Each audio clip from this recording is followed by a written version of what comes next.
Hello guys, welcome to my channel. আজকে আমি তোমাদেরকে কঠিনের যে দৈর্ঘ্য প্রসারণ গুণাঙ্ক, ক্ষেত্র প্রসারণ গুণাঙ্ক এবং আয়তন প্রসারণ গুণাঙ্ক এর মধ্যে যে পারস্পরিক সম্পর্কটা, এই যে alpha equals to beta by 2 equals to gamma by 3, এটা আমাদের প্রমাণ করে দেখাবো। তো এটা ক্লাস 10 এবং 11 বোথ কিন্তু ইম্পর্টেন্ট।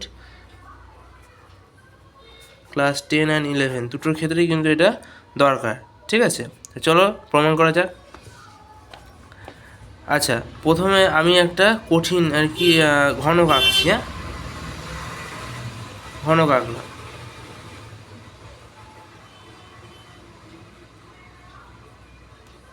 ঠিক আছে, ঘনকটা আঁকা হলো। এবার এই ঘনক যেহেতু, তাহলে এর সবকটা ক্ষেত্রে সবকটা দৈর্ঘ্য সমান, মানে সবকটা দৈর্ঘ্য আমি এল ধরে নিলাম।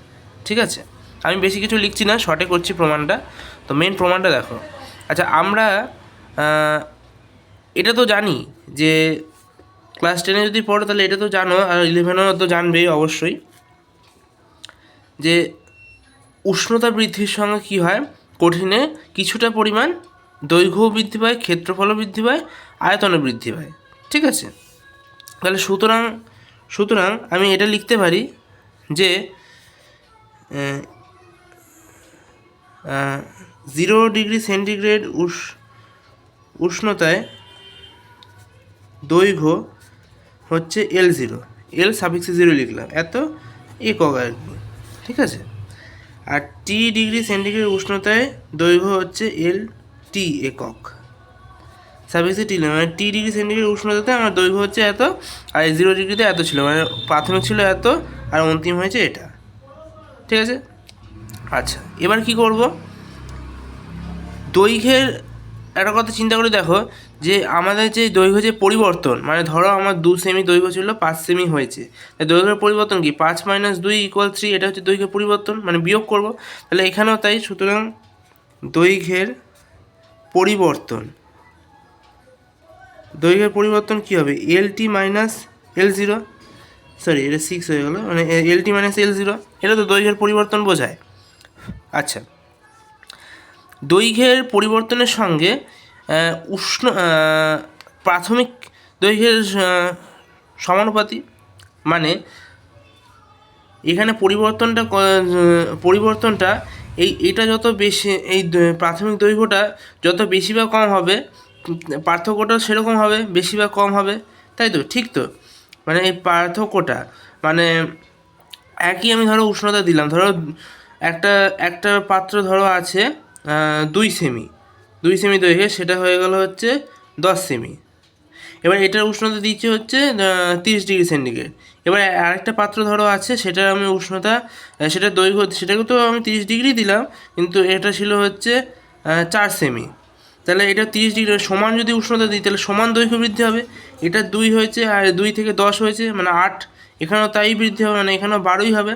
তাহলে কী বোঝা যাচ্ছে, যে প্রাথমিক উষ্ণতা বৃদ্ধির সঙ্গে কী হচ্ছে, পার্থক্যটাও কিন্তু সমান, মানে প্রাথমিক উষ্ণতা যত থাকছে পার্থক্য কিন্তু তার সমানুপাতি হচ্ছে। প্রাথমিক উষ্ণতা যদি বৃদ্ধি বা হ্রাস হয়, তাহলে পার্থক্য যে দৈর্ঘ্যের যে পার্থক্যটা, সেটাও কিন্তু বৃদ্ধি বা হ্রাস হচ্ছে। তাহলে সুতরাং আমি লিখতে পারি এটা প্রাথমিক দৈর্ঘ্যের সাথে কিন্তু সমানুপাতিক। আবার উষ্ণতার সাথেও সমানুপাতিক, মানে উষ্ণতা আমি যত বেশি বা কম দেবো, সেরকম পরিমাণে এটা বেশি বা কম দৈর্ঘ্যটা হবে। তাহলে আমি উষ্ণতার পার্থক্যটাকে আমি ΔT দিয়ে লিখলাম। এটা ΔT মানে হচ্ছে উষ্ণতার পার্থক্য বোঝায়।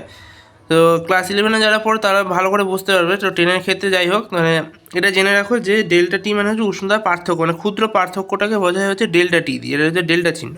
ওকে, তো ΔT আর প্রাথমিক দৈর্ঘ্যের সঙ্গে কিন্তু এই দৈর্ঘ্যের যে পার্থক্য, সেটা সমানুপাতি।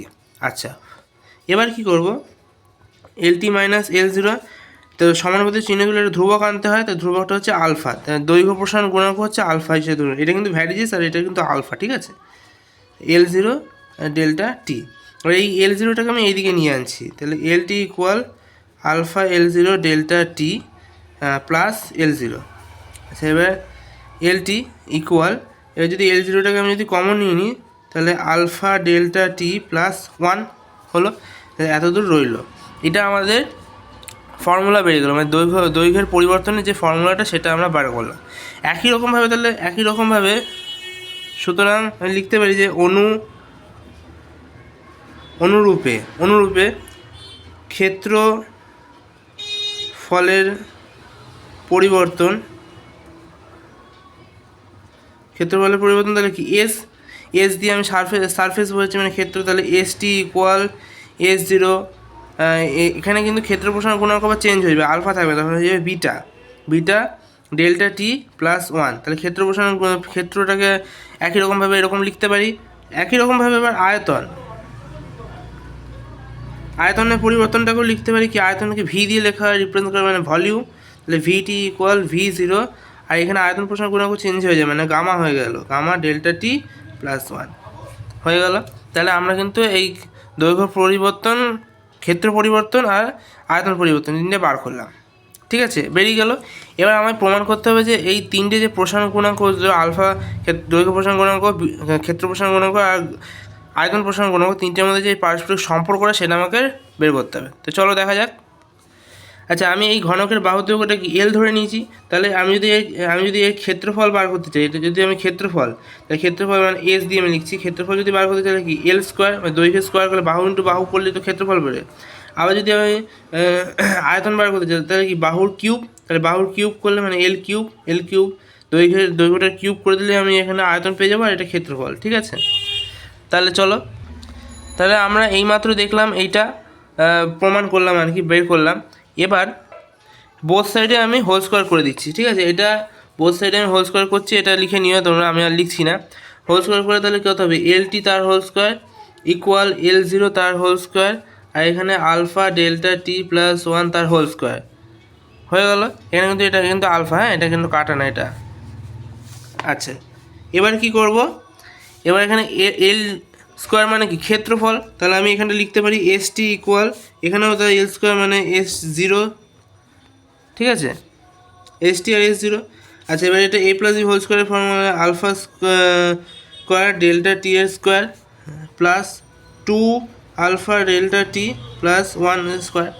আচ্ছা, ডেল্টা টি মানে কি, ডেল্টা টি মানে খুব নগণ্য পরিবর্তন হয়েছে সময়, তা খুব নগণ্য যদি সময়ের পরিবর্তন হয় তাহলে তার আবার স্কোয়ার মানে তারও আবার স্কোয়ার মানে ধরো 0.1, খুব ক্ষুদ্র পরিবর্তন। এবার এটা যদি আবার স্কোয়ার করি তাহলে এটার আরও ক্ষুদ্র পরিবর্তন হবে, তাহলে এটা যদি আরও ক্ষুদ্র পরিবর্তন হয় তাহলে আমি এটাকে নগণ্য হিসেবে ধরতে পারি। সুতরাং এটা লিখে দিও ব্র্যাকেটে, আমি আর লিখছি না, যে এই আলফা স্কোয়ার ডেল্টা টি স্কোয়ারটা খুবই নগণ্য, তাই এটাকে উপেক্ষণীয়, ঠিক আছে। তাহলে ST ইকুয়াল S0, এখানে 1 প্লাস 2 আলফা ডেল্টা টি হলো। এবার আমরা আবার একটু আগেই দেখলাম যে ST equal S0 1 plus beta delta T, এটা আমি একটু আগেই দেখলাম, একটু আগেই দেখালাম। তাহলে সুতরাং এটার সঙ্গে যদি আমি এটার তুলনা করে দিই তাহলে দেখো এখানে দেখো ST S0 ঠিক আছে, 1 1 ঠিক আছে, 2 আলফার জায়গায় বিটা রয়েছে, আর এখানে ডেল্টা টি এর জায়গায় ডেল্টা টি, ঠিক আছে। তাহলে সুতরাং 1 আর 2 নং সমীকরণ, 1 আর 2 নং সমীকরণ লিখে দেবে যে তুলনা করে পাই, তাহলে তুলনা করলে পরে কী হয়ে যাবে যে 2 আলফা ইকুয়াল বিটা, তাহলে আলফা ইকুয়াল বিটা বাই 2, এটুকু হলো। আচ্ছা, আবার এবার এখানটা কী করলাম, ও এই যে সমীকরণটা এল দিয়ে দৈর্ঘ্যের যে সমীকরণটা ছিল সেখানটায় আমি কী করলাম, কিউব করে দিলাম, বোথ সাইডে আমি কিউব করলাম। এটা লিখে নিও, এগুলো পাশে কিন্তু যে সব আমি এগুলো লিখছি না, এগুলো পাশে কিন্তু তোমরা সবাই লিখে নিও যে এগুলো কিউব করলাম বোথ সাইডে। এবার LT কিউব মানে এল এর যদি কিউব, দৈর্ঘ্য কিউব মানে কি আয়তন বোঝায়, তা সেই জায়গাটা VT লিখে দিলাম, V0 মানে আয়তন লিখে দিলাম, V লিখে দিলাম। আচ্ছা, এবার এটার কিউব করলাম, এটা A plus B whole cube. তোমরা একটু আগেই বললাম যে এটা স্কোয়ার করা মানে নগণ্য উপেক্ষণীয়, তাহলে এটা যদি আমি কিউব করি তাহলে আরও নগণ্য হয়ে যাচ্ছে, তাহলে এটাও উপেক্ষা করছি আমি, তাহলে এই দুটোই আমি দুটোকেই আমি উপেক্ষা করছি, কিন্তু এটাকে কিন্তু উপেক্ষা করবো না, কারণ এইটা নগণ্য হলেও এটাকে ধরা হয়, কিন্তু এইটা যদি স্কোয়ার করি তাহলে আরও নগণ্য হচ্ছে, কিউব করলে আরও নগণ্য হচ্ছে, ওই জন্য এই এত নগণ্যগুলোকে আর ধরছিই না। তো এটা লিখে দিও যে এই দুটোকে আমি উপেক্ষা করছি, লিখে দেবে। তাহলে এইটা তাহলে পেলাম, এই দুটো বাদ দিয়ে তাহলে এই সমীকরণটা পেলাম। আবার যদি আয়তনের সমীকরণ জানি এটা হয়, তাহলে এখানটা ভিটি দুটো 1 আর 2 নং সমীকরণ তুলনা করে পাই লিখবে, তাহলে লিখলে পারে ভিটি আর V0 দুটো 1 1, তাহলে দেখো এই ডেল্টা টি সব মিলে গেল, শুধু এখানে 3 আলফার জায়গায় গামা, 3 আলফা ইকুয়াল গামা করে দিলাম, তাহলে আলফা ইকুয়াল গামা পাইছে। এই আগেরটার মতনই, আগেরটা যেমন 2 আলফা আর বিটা ছিল, তাহলে 2 আলফা ইকুয়াল বিটা করে করলাম, এটা তাহলে alpha equal gamma, 3 alpha equal gamma ছিল, তাহলে আলফা ইকুয়াল গামা বাই 3 হয়ে গেল। সুতরাং alpha equal to beta by 2 equal gamma by 3, এটা আমি লিখে দিতে পারি। সুতরাং বেশ প্রুভড হয়ে গেল। তো আশা করি বুঝে থাকলে অবশ্যই একটা ভিডিওটাকে লাইক করে দেবো আর চ্যানেলটাকে সাবস্ক্রাইব করে দেবো এরকম আরও ভিডিও পেতে হলে।